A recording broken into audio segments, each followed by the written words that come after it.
First thing to consider about Mars and Pisces is that Mars is the planet of decisiveness, and Pisces is a sign of indecisiveness. So there's fundamentally a big clash at the foundation of how we're going to interpret Mars and Pisces. If you want to know why Mars is the planet that signifies decisiveness, it's because Mars is fundamentally the masculine planet. Masculinity signifies muscle power. Muscle power means strength. Strength implies being definite, clear, upfront, unafraid, decisive. Hence, Mars is the planet that determines our decisiveness. And if you want to know why Pisces is the indecisive sign, it's because it's a dual sign, which always has the nature of being undecided. It's a water sign, which also has the nature of being more contemplative than action-oriented.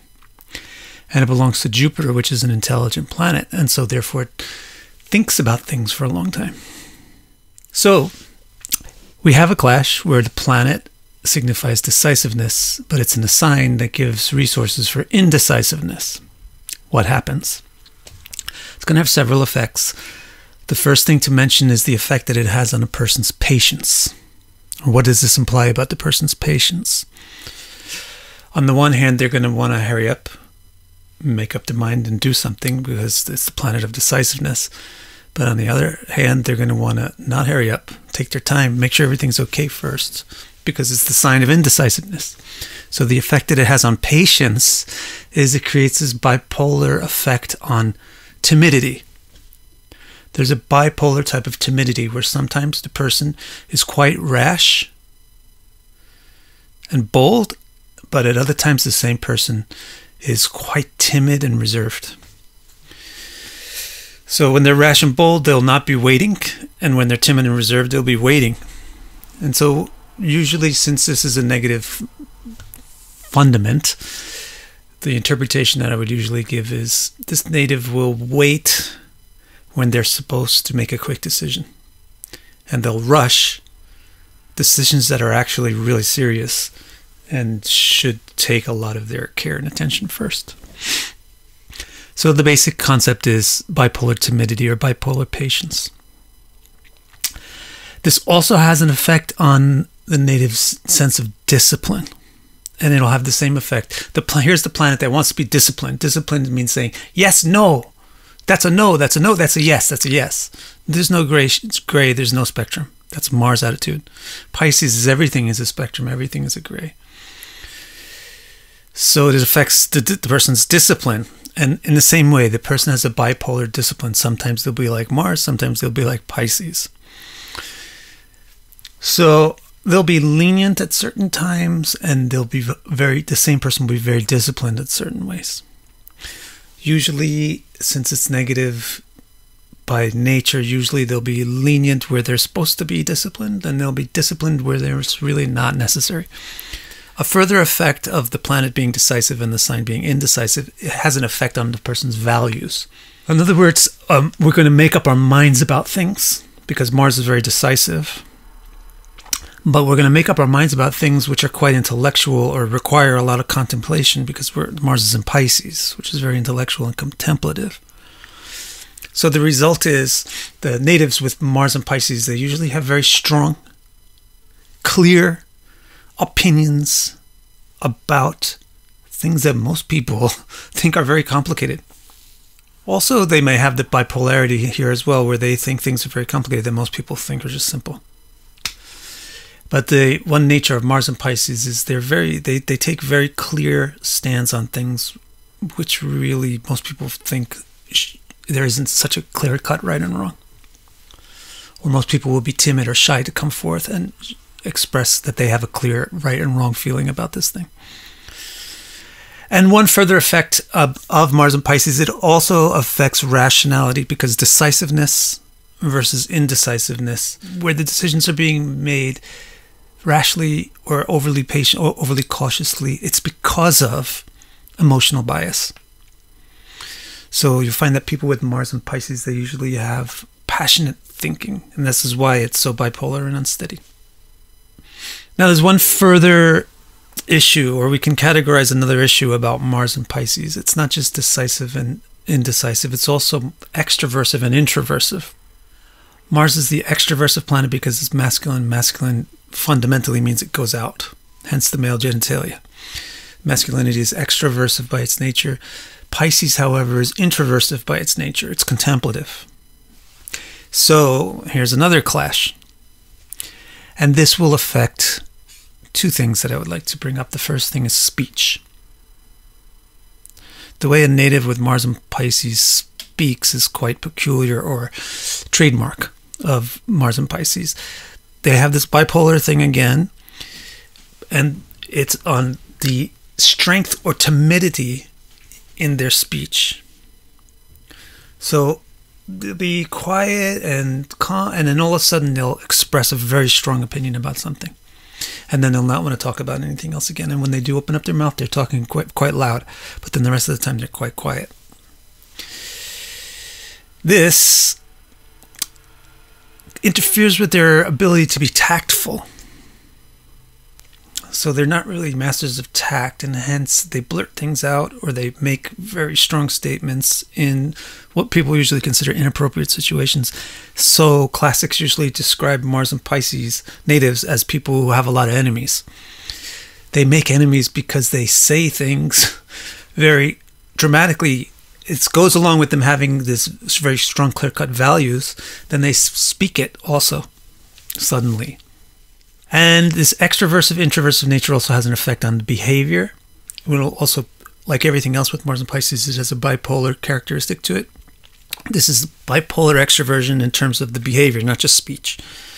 So there's bipolar extroversion on speech, and there's also bipolar extroversion on behavior. And what does it really mean? It means risky behavior. Sometimes they'll suddenly do things which are quite risky, even though they're not consistently a risky person. Now let's take a look at some well-known human beings who have Mars and Pisces and see what's up with this. So the first group of people that we have are female sex symbols. Marilyn Monroe, Elizabeth Taylor, Ava Gardner, Cindy Crawford, Heidi Klum, Paris Hilton are some of the famous female sex symbols with Mars and Pisces. So what's going on here? Why Mars and Pisces shows up in all of these female sex symbol charts? Well, the main thing here is Mars and Pisces is bipolar extroversive. So it has risky behavior. Risky equals sexy, especially when risky is in a female. A female who's risky is sexy. Also, one common thing to these names on the list, I think all of them on the list, is bipolar discipline issue. Kind of the diva sex symbol thing, or the lazy. Marilyn Monroe is very famous for having terrible discipline in many simple areas of life. And, you could imagine Elizabeth Taylor and others. You need other people to bring them a tissue. Bipolar extroversion also plays into this. Sudden need to show themselves. So, my question now is, does this mean that we should modify our list of effects of Mars and Pisces? That now we should put on the list, since you got Marilyn Monroe, Elizabeth Taylor, Ava Gardner, Cindy Crawford, all these people, beautiful, sexy women with Mars and Pisces, shouldn't we go back and say Mars and Pisces means you're sexy, especially if you're a woman? Let's look at these charts more carefully. I propose that there's something else in each one of these charts that's really setting the stage for this person being beautiful. And Mars and Pisces is supporting that context.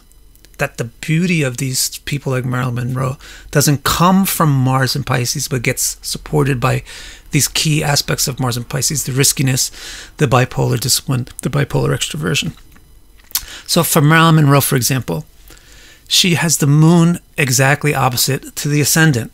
That is something that certainly indicates beauty. Which is the moon, the most beautiful planet, directly opposite to the ascendant, the physical point. Also, her first lord is conjoined Mercury, the planet of beauty. Mercury is for the actual mechanics of the beauty. And the 11th house, which is the house of pleasure in Gemini, which is a beautiful sign. So see what I'm saying? The beauty of Marilyn Monroe comes from other things besides Mars and Pisces. Since the context of the chart has this very strong beauty element, then Mars in Pisces is going to sound off in that context. For Liz Taylor, ascendant is trine to the first lord, and the first lord is Jupiter.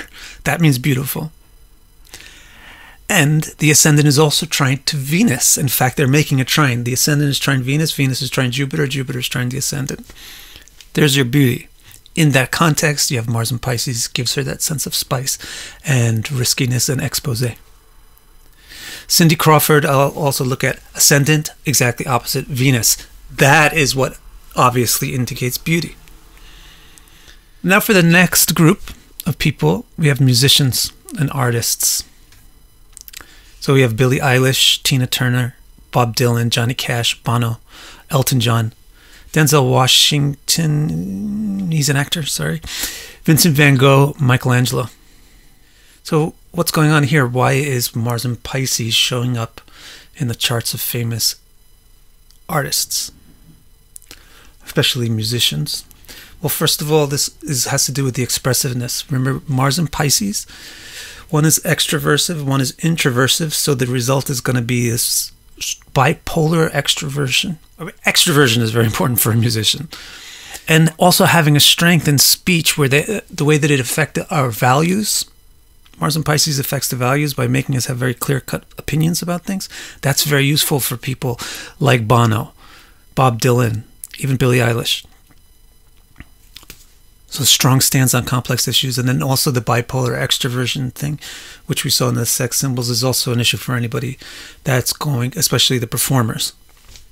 So again, since we have so many musicians and artists with Mars in Pisces, should we go back and modify our list of outcomes of Mars in Pisces and include you'll be an artist? You'll be a musician probably? No. Let's look at these charts, and again, you'll find Mars in Pisces is playing a supporting role to the key factors that suggest musicianship and artistry. So for example, Bob Dylan. In Gemini, he has all three benefics, including the Lord of Gemini, Mercury, Venus, and Jupiter, and they are all opposite to his ascendant in Sagittarius. So that means also the first Lord is influencing. There you're getting all of the talent and artistry of the benefics, the ability to create things that other people consider nice. Mars in Pisces is giving it that intensity or that strong opinion. And he also has a exalted moon. Exalted moon is the basic thing where you expect here's a person that's very creative. So here's a person that's very creative because they have all three benefics in Gemini, which is very creative and very influential in the chart because they're all aspecting the ascendant. In that context, Mars in Pisces comes up and makes him more of a political, kind of cantankerous artist. Vincent van Gogh, the 11th Lord Venus, is conjoined the 10th Lord Mars, forming a Raj Yoga, because they're the 4th and 5th Lords also. So 11th and 10th is a strong mark of an artist by career. In that context, he has Mars in Pisces. Michelangelo, Venus, trine the ascendant. There you go. There's your primary indicator you expect this person to be an artist. Venus trine the ascendant, and Venus is opposite the midheaven. Furthermore, on top of that, the first Lord Jupiter is in the 3rd house for painter specifically. So we don't have to say that Mars in Pisces indicates musicians and artists, because these are the other factors that are in these musicians and artists charts that indicate musicianship and artistry. Mars in Pisces in that chart flavors the musicianship and artistry. There also are some athletes on our list. David Bekham and LeBron James. So why Mars in Pisces has to do with athletes? Well, risky means sports and contest. But again, let's ask the question, so then does this mean that Mars in Pisces is really good for being an athlete just because you have 2 athletes on the list of people with Mars in Pisces? Maybe, but look at the chart and find out. If you look at LeBron James' chart, you find Moon in Aries. That is something which is much more simple and direct of an explanation of an athlete. Plus, you have Mars conjoin the midheaven. Mars conjoined the midheaven is a very simple, direct indication of an athletic person. Plus, he has Saturn in the 6th house, which also inclines one to fight. That's really what's setting up LeBron James to show himself as an athlete. Mars in Pisces is a supporting fact to that. It's not the main thing that's causing a person to be an athlete. David Beckham, the 10th Lord Saturn is in the 3rd house. 3rd house is really important for athletes. 3rd and 6th. The 10th Lord is there. And there it is opposite to the 3rd Lord, Moon, who is in the 9th house conjoined the midheaven. So again, this is what's showing an athlete. The 3rd and the 10th house lords are opposite each other and affecting the midheaven. It's not really Mars and Pisces that makes a person an athlete, although these two athletes happen to have Mars and Pisces. Finally, we have some politicians to look at. It's Che Guevara and Mitt Romney. Why would a politician have Mars in Pisces? Well, this certainly comes to the two bipolarities, the bipolarity on speech and the bipolarity of values, having very, very strong, clear-cut values on certain things. And then being the bipolarity on speech, being willing to very clearly state them. You know, to put yourself out. State your opinion. In the case of Che Guevara, you have Saturn in Sagittarius conjoined Ketu with Jupiter in Aries. So that's very political, and all the politics is associated with martial things, or Ketu-y things. So it's like revolutionary, militant politician Che Guevara. So it's not like Mars and Pisces contradicts. You see, it's not that Mars and Pisces contradicts being a beautiful woman. It's not that Mars and Pisces contradicts being a great musician or an artist, nor does it contradict being an athlete. Nor does it contradict being a politician. It can support being a politician, being an athlete, etc. But it doesn't indicate being a politician or an athlete, etc. I hope you enjoyed this explanation of Mars and Pisces, what it is and what it isn't exactly. And I have a short clip for you now talking about the technique or theory behind how we do these interpretations. So please watch that and subscribe to the channel, hit the notifications button, smash the like button, do everything cool that you're supposed to do on YouTube when you like a video. Thank you. Now, what we do in these videos with the planets and the signs is I show you a consistent technique that you can use for any planet and any sign. And the technique is very simple.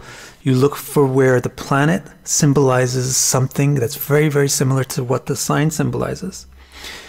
And once you find that, you assess whether or not the planet and the sign are harmonious about that thing, or whether they're antithetical about that thing. The dissonant resonance reveals what's complex or difficult for the native. The harmonious resonance, on the other hand, indicates what's easy, what comes natural, what's an inherent strength for the native. What I'm teaching you really is the method of how to do astrological interpretation by going down into the engine of the symbolism and comparing the parts. The actual interpretation that you should give is going to be individualized per the individual chart. So if you have person A with the moon in Scorpio and person B with the moon in Scorpio, it's not going to be exactly the same interpretation. Because person B's moon might have an aspect from something and person A's moon doesn't, etc., etc., etc., etc., etc. But what I'm showing you in the videos is the backbone of what a planet and a sign symbolizes. And once you understand that backbone, you modify it based on the circumstances, the extraneous circumstances that are affecting it in an individual chart. So I hope you really like this system, not just this one video, but all the videos that we do on the planets and the signs. We'll do them all.